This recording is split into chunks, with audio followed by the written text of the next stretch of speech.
Hai rekan mahasiswa, perkenalkan saya Fevi Trianti dan teman saya Arif Rahman Hakim. Kami adalah mahasiswa Magister Manajemen Universitas Lancang Kuning.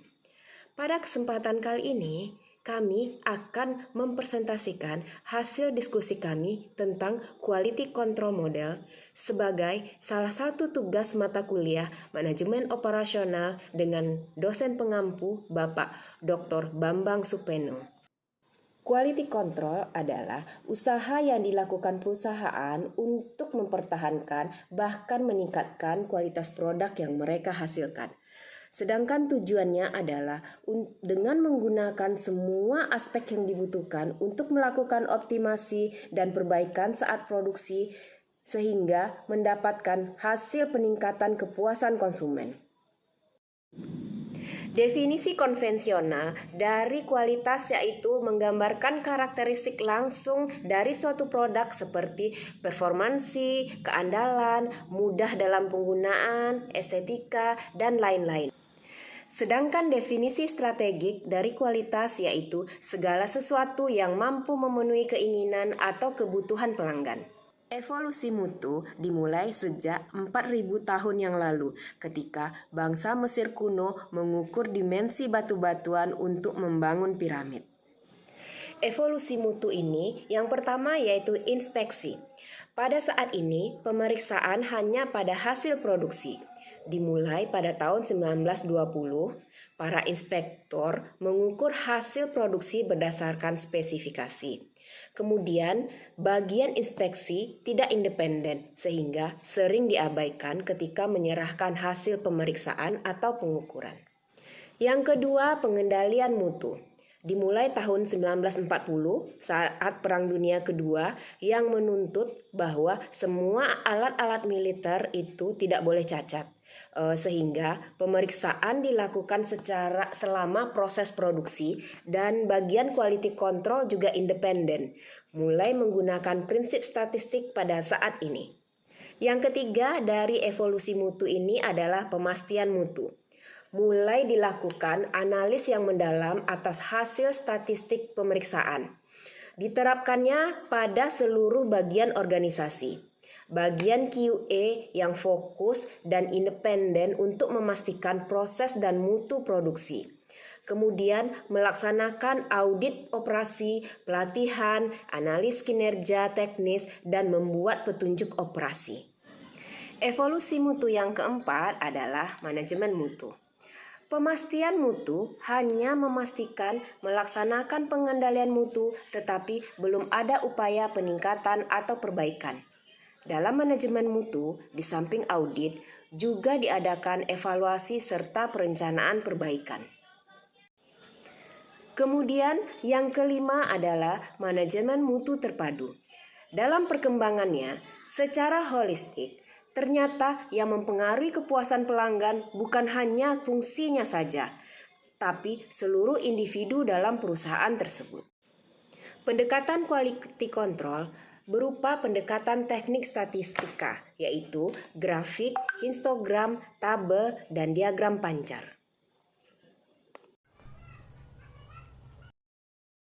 Metode quality control. Metode statistical quality control atau SQC adalah suatu sistem untuk menjaga standar dari kualitas hasil produksi pada tingkat biaya minimum untuk mencapai efisiensi. Peta kendali atau control chart. Peta kendali adalah peta yang memetakan kualitas, yaitu atribut ataupun variabel dari waktu ke waktu. Langkah-langkah umum menjaga quality control. Yang pertama ada setting standar. Menetapkan standar dengan menentukan kualitas biaya, kinerja, safety atau keselamatan, dan reliability untuk produk. Yang kedua, appraising conformance, membandingkan penerimaan dari produk yang dimanufaktur atau jasa yang ditawarkan dengan standar yang telah ditetapkan. Yang ketiga, acting when necessary, memperbaiki masalah dan penyebab di dalam marketing, desain, engineering, produksi, dan maintenance yang dapat mempengaruhi kepuasan pengguna. Yang keempat, planning for improvements, mengembangkan usaha yang terus-menerus untuk memperbaiki standar biaya, kinerja, safety atau keselamatan, dan reliability. Peran serta teknologi harus selalu didampingi kajian ekonomis yang terkait dengan faktor mutu. Walaupun faktor mutu akan menambah biaya produksi, peningkatan biaya mutu diimbangi dengan peningkatan penerimaan oleh konsumen. Di samping dapat menimbulkan citra yang baik dari konsumen, pengendalian mutu yang efektif akan mengurangi tingkat risiko rusak atau susut.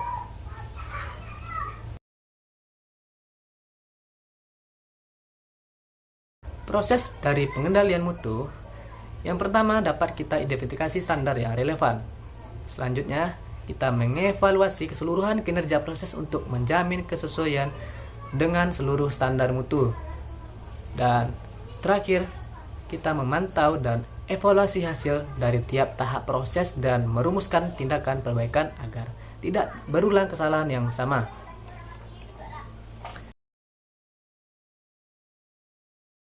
Audit mutu, kegiatan pemeriksaan mutu yang dilakukan oleh bagian yang independen baik di dalam perusahaan internal audit maupun dari luar perusahaan atau external audit.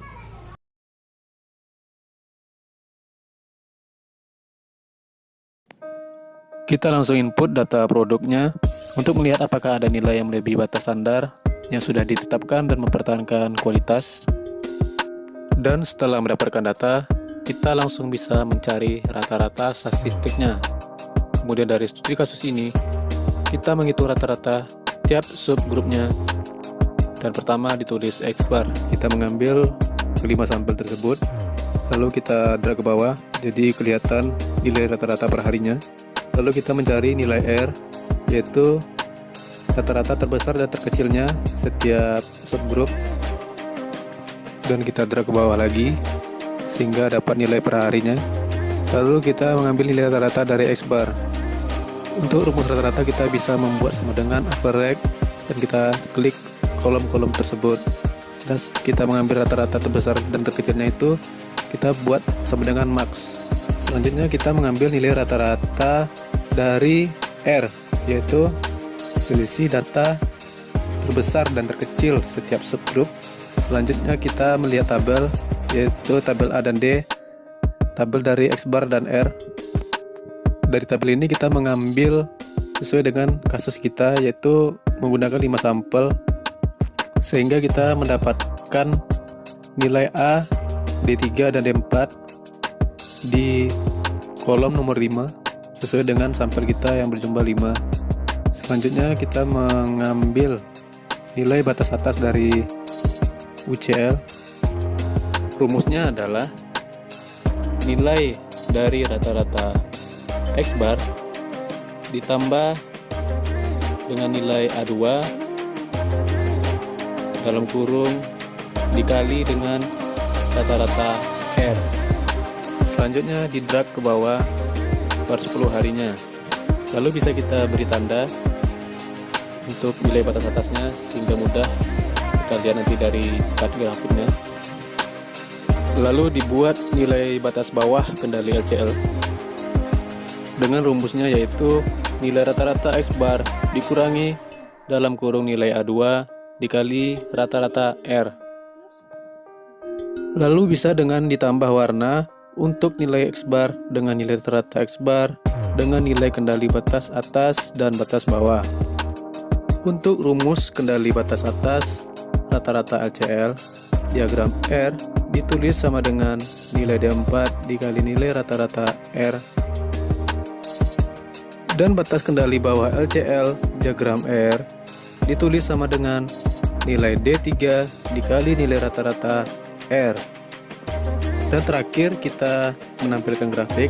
Kita bisa mengambil dari chart tipe yang berbentuk line. Sebelumnya kita blok dulu.